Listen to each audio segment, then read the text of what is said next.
Baik pemirsa Metro TV Lampung dan juga pendengar saya Radio 100 FM. Kita lanjutkan perbincangan kita kembali untuk siang hari ini. Mungkin saya mau ke Bapak Agus Nompito dulu nih Bapak. Pak, apa saja upaya Dinas Koperasi dan UMKM Provinsi Lampung untuk memang membangkitkan kreativitas dan membantu mungkin ya para kaum perempuan di Lampung Pak? Baik Mbak, mohon izin Bu. Jadi terkait dengan bagaimana upaya, kita selalu melakukan itu, baik itu dari beberapa bentuk program yang kita lakukan. Di antaranya adalah peningkatan capacity building, ya. Artinya peningkatan kualitas maupun kapasitas SDM perempuan maupun juga pelaku usaha UMKM pada umumnya Bu. Jadi sampai hari ini tahun 2020 kita sudah lebih kurang 2.800-an lah yang sudah kita latih. Pelaku usaha mikro maupun kecil menengah, termasuk kita mendukung Lampung Kompeten. Jadi ada beberapa pelaku usaha kita, termasuk koperasi yang kita fasilitasi untuk ikut uji sertifikasi, Bu. Jadi dia sudah kompeten betul di bidangnya. Nanti kawai plastik juga kita akan kembangkan untuk uji kompetensinya, supaya ada melekat sertifikasinya. Di samping itu juga kita latih dalam manajemen, marketing maupun digital. Juga dari sisi pembiayaan, juga kita dukung dari sisi pembiayaan, pendampingan, inkubasinya. Jadi ada banyak lagi hal yang kita lakukan. Itu aja. Yang jelas bukan cuma pendampingan, tapi juga dibantu dari segi keuangannya Pak ya. Oke, tahu nggak sih pemirsa Metro TV Lampung dan juga pendengar saya radio, ini pakaian digunakan atau dipakai oleh Ibu Riana Sari ini berbahan dasan plastik. Inilah kawai plastik, luar biasa. Saya saja tidak menyangka ketika kita jeda, Ibu Riana menjelaskan ini kawai plastik loh. Ternyata keren banget loh, stylish ya. Selain aman kita gunakan dan juga stylish. Ini salah satunya. Tapi ini bukan tapis, ini batik ya Bu ya? Oke. Tapi yang tapisnya juga pasti lebih keren daripada ini ya Bu ya. Oke, mungkin saya kembali ke Ibu Kisana yang menjadi juara 2 dalam lomba kawai plastik kemarin Ibu ya. Tadi saya sempat ngobrol sama Ibu Riana Sari, katanya apresiasi dan semangat masyarakat tuh banyak banget. Karena lebih dari 80 orang yang ikutan, bahkan dari luar kota atau luar Provinsi Lampung gitu. Ibu Kisana, ketika mendengar ada perlombaan kawai plastik, apa yang Ibu rasakan? Atau Ibu mengajak teman-teman atau seperti apa Ibu ketika mendengar ada perlombaan ini Bu? Saya senang karena adanya perlombaan ini, jadi saya mengajak teman-teman saya. Ada beberapa teman-teman saya juga yang mengikuti. Saya pengen menunjukkan tapis itu bagus bukan hanya di pakaian dasar saja, tapi untuk APD juga keren gitu kan. Jadi saya pengennya tapis itu bukan hanya dikenal di Lampung aja ya, tapi seluruh luar Lampung. Tapi ketika mendengar ada perlombaan kawai plastik ini, Ibu sempat terpikir, loh kok iya ya ternyata ini kreatif sekali. Itu seperti apa Ibu menanggapinya Bu? Ya itu, karena saya suka tantangan, jadi saya pengen mau tahu gitu gimana sih caranya ngaplikasi kok di atas plastik. Biasanya kan yang biasa saya kerjakan itu di atas kain, kok ini ada di atas plastik gitu. Oke. Sejauh ini semenjak lomba Ibu terus membuat?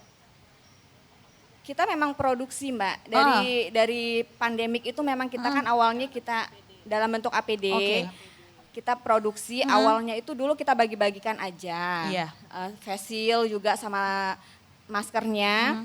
Lalu dokter-dokter di Lampung ini tahu kalau kita tuh produksi, akhirnya mereka pesen yang bisa dicuci, yang kain. Tapi sekarang terus produksi yang dengan kreativitas ditempel bahan tapis. Iya, karena banyak yang pesen ternyata akhirnya banyak yang pesen. Kok bagus ya, cantik ya. Iya, gitu. nanti saya juga mau pesan lah Bu. Soalnya nggak mau Ibu Riana aja yang pakai kan, saya juga mau, keren loh. Oke, saya kembali mungkin ke Ibu Riana. Ini lomba sudah berlangsung Ibu, juaranya juga sudah ada gitu ya. Nah setelah lomba ini, apa sih rencana Ibu Riana untuk berkelanjutan di dalam kawai plastik ini Bu? Ya, jadi artinya setelah kita mengikuti lomba ya, jadi lomba kemarin pun memang saya tidak menggunakan tema. Jadi saya bebaskan. Di situ justru terlihat ada yang temanya pesta, ada yang temanya casual, ada yang temanya untuk ke pantai. Nah, jadi kan ternyata dengan ini bisa bermacam-macam begitu ya. Nah, harapan ke depannya saya tetap akan menggandeng para peserta lomba kemarin. Saya memberikan tempat kepada mereka untuk memajang hasil desain lomba kemarin di Galeri Dekranasda Provinsi Lampung. Dan nanti untuk pemesanan selanjutnya kami akan membantu, memfasilitasi. Jadi mudah-mudahan ini aja banyak yang pesan ya. Ya, yang ini juga memang sudah banyak yang tanya, sudah banyak yang pesan. Dan ya memang harapannya seperti itu. Kita harus memberikan ruang kepada mereka, kepada para pengrajin. Dan bahkan kemarin yang juara satunya itu kan anak SMK. Anak SMK, nah inilah mereka inilah nanti yang akan meneruskan atau memproduksi, melestarikan tapis khas kerajinan di Provinsi Lampung begitu. Dan ini salah satu bentuk saya kepada para UKM. Dan ada lagi kemarin itu waktu acara puncak penyerahan hadiah, saya juga launching toples sebagi peduli UKM. Oke. Ya, jadi sekilas mengenai toples ini. Ya. Toples ini kalau dulu orang bilangnya kaleng kerupuk ya. Nah, ini saya tulis, saya ukir motif sebagi kain tuanya Provinsi Lampung. Oh iya. Nah, nanti ini harapannya akan, dan kemarin juga sudah secara simbolis saya berikan kepada OPD-OPD dan kantor-kantor swasta yang ada di Provinsi Lampung ya, perwakilannya.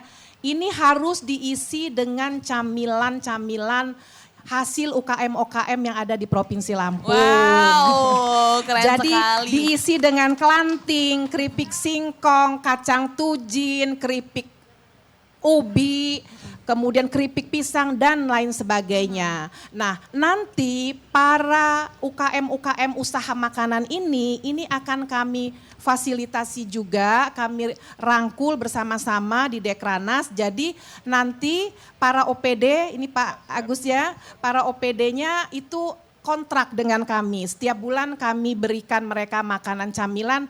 Jadi toples ini nggak boleh kosong. Ini adalah camilan di kantor, teman minum kopi. Wow. Dan Mbak ada satu Iya. hal lagi yang membedakan tapis ini dan harus dibelinya di Dekranas karena kita juga memberdayakan pengrajin. Ada tulisan tangan saya yang berupa pantun-pantun dan pantun-pantunnya ini yang memuji si Marning, memuji kelanting, memuji keripik pisang begitu. Mungkin itu yang uniknya di situ. Oke, unik sekali. Sepertinya saya mau cepat-cepat baca tuh Bu pantun-pantun yang unik itu ya. Ada nanti di situ ya. Oke deh. Kalau gitu kita jeda lagi sejenak. Pemirsa Metro TV Lampung dan juga pendengar Saya Radio 100 FM, perbincangan kita siang hari ini sepertinya semakin menarik sekali. Jangan kemana-mana, kami akan kembali sesaat lagi.